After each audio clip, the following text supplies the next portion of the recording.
Hallo Leute, willkommen auf meinem Kanal. Ich und meine Freunde haben heute keine Arbeit. Wir beschlossen, uns zu treffen und gemeinsam zu essen. Viel Spaß! Tada! Boodle fight! Ayan, naglalagay na po ng dahon ng saging yung kaibigan ko. Ayan po, nagkasabay-sabay po kasi kami na walang pasok, sakto boken ende. So we decided na magkita-kita. Ayan, pine-prepare na po namin yung pagkain namin at nag-ano po kami dyan.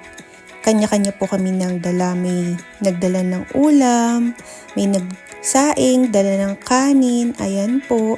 O diba ang bango-bango po nun? Kasi nakabalot ng saging, dahon ng saging.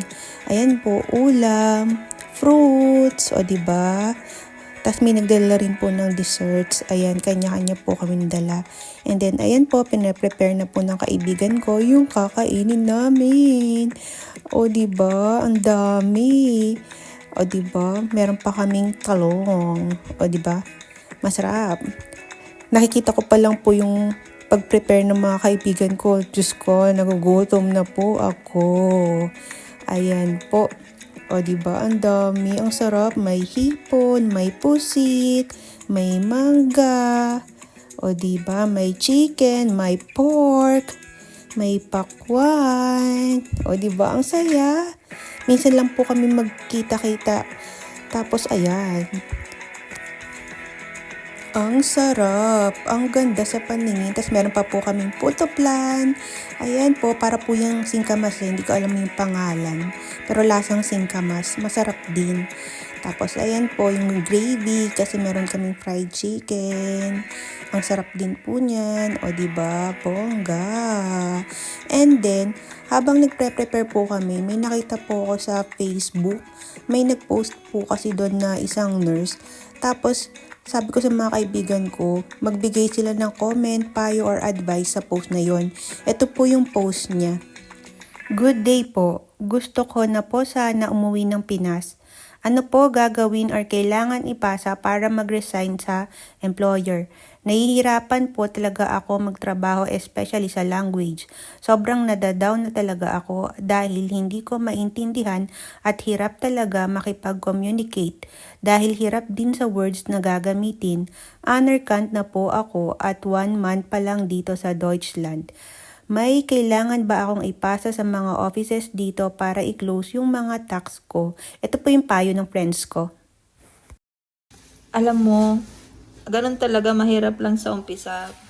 Masasanay ka rin. Sayang naman yung pinaghirapan mo. At saka marami ring nangangarap na pumunta dito. Ako rin naman nadidepress-depress din sa unang mga buwan. Pero ganun talaga para sa pangarap mo, diba? Kaysa naman nasa Pinas ka. Pero nasa sayo pa rin yun kasi decision mo pa rin yun, feelings mo pa rin yun, kung ano yung mas makakabuti sa'yo, yun pa rin sundin mo. Pero sige lang, kaya mo din yan. Ang masasabi ko sa'yo, Sir, Ma'am, anonymous member. Sayang naman, 1 month ka pa lang dito sa Germany. Pwede pa naman try mo lang magsalita kahit di ka na nila maintindihan. O, diba? Kahit di ka na nila maintindihan, mag-sign lang, mag-body language ka na lang. Char. Pero kung ako sa'yo, tapusin mo yung kontrata mo bago ka mag-decide na umuwi or gamitin mo yung urlaub. Meron ba kayong urlaub sa employer nyo? Kasi sa amin, meron kaming 30 days urlaub per year. O, gamitin mo yun, mag-urlaub ka muna. And then, isip-isip, baka gusto mo pang magtagal dyan sa employer mo. Kung ayaw mo, nalipat ka ng employer. Marami naman choice. Wag ka muna umuwi ng Pilipinas. Yun lang. So, Okay. Actually, mahirap magsalita sa situation mo kasi hindi ko talaga alam kung ano talagang pinagdadaanan mo. Pero to be honest, maraming may gustong pumunta ng Germany. At isa na ako doon. Tsaka, alam kong mahirap sa umpisa yung language kasi to be honest, hindi naman natin yan, tawag niyan, Muttersprache. So somehow, never give up kasi nandito ka na eh.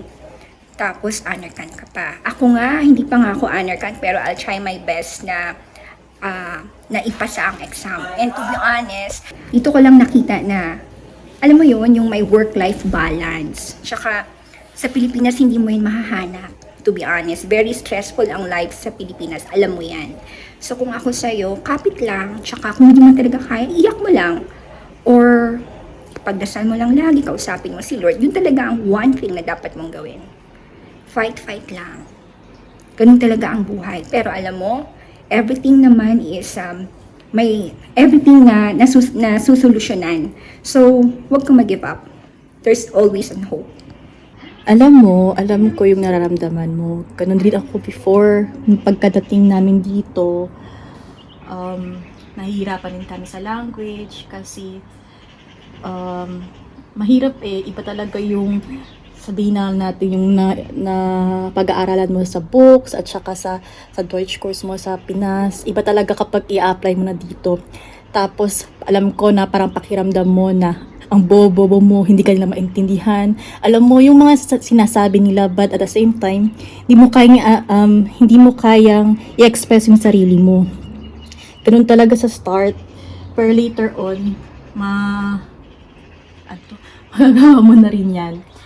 Actually, more than a year na ako dito, pero sometimes nararamdaman ko pa rin yan. And ang parati ko lang ginagawa is iniisip ko, ano ba yung goal ko? So yun na lang yung mga iniisip ko. And somehow, nakakatulong siya. Alam ko, isa na rin siguro sa reasons na kung bakit naisipan mong umuwi. Kasi nga, gusto mo din makita yung family baka or namimiss mo yung family mo, yung buhay sa Pinas. Iba talaga yung buhay dito. Pero, kung i-compare mo, mas madali dito or paano ba to? Minsan ko papasok kasi yung Deutsch word sa isip ko. Pero hindi ko rin naman kayang sabihin siya in full Deutsch niya. Yun, kapit ka lang. And as I've read, 1 month ka pa lang. Why not give it a chance? Try mo after 2 or 3 months. Baka may magbago. And napansin ko sa mga Deutsch, sa workplace, iba talaga kapag bago ka, para ka nilang itetest at saka ang hirap nilang i-approach. Pero later on, once mag-open up sila, hindi mo na maiisip na gusto mo pang umalis. Actually, mababait yung mga Deutsch kung makilala mo sila ng totoo.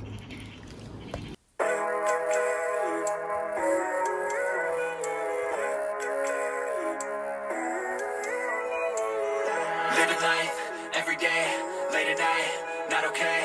All I want, and I pray, all I need are some better days. Fuck me, I'm looking in the mirror, so foggy, but I've never seen clearer. I don't really think anyone can save me, and honestly I'm not really sure I want saving. I like to be my own worst enemy. There's no risk if you don't try at anything, so I'ma just keep buying everything. See you in the next life, have to be a better me. I don't think that my head's on straight, gotta flip it and grip it and go and get an x-ray. What's wrong with me? I just feel weight pushing on my chest and it squeezes till I suffocate. Better change my mindset, meditate. It's pretty cool that I'm alive and have better days. I could walk, see, hear, I should celebrate. Think I could change my mind, maybe elevate.